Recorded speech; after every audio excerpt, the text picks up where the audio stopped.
હાંસોટ તાલુકાની પ્રાથમિક શાળા સાહોલ ખાતે યુનિફોર્મ તેમજ બૂટ મોજાનું બાળકોને વિતરણ.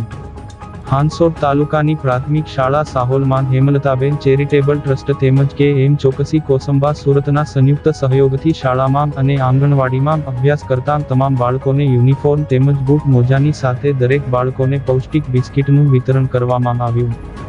શાળામાં બાળકોને યુનિફોર્મની સાથે કીટ આપતાં બાળકોના મુખ પર અનેરી ખુશી જોવા મળી હતી. પ્રાસંગિક ઉદ્બોધન શાળાના આચાર્ય નિલેશકુમાર સોલંકીએ કર્યું હતું. આ પ્રસંગે ઉપસ્થિત દાતા કેસરીમલ શાહનું શાળાના આચાર્ય નિલેશકુમાર સોલંકી તેમજ સરપંચ નવનીતભાઈ પટેલ અને તલાટી નિકુલભાઈ પટેલના હસ્તે સન્માનિત કરવામાં આવ્યા હતા. સમગ્ર કાર્યક્રમનું સફળ સંચાલન શિક્ષક તેજસ પટેલે કર્યું હતું.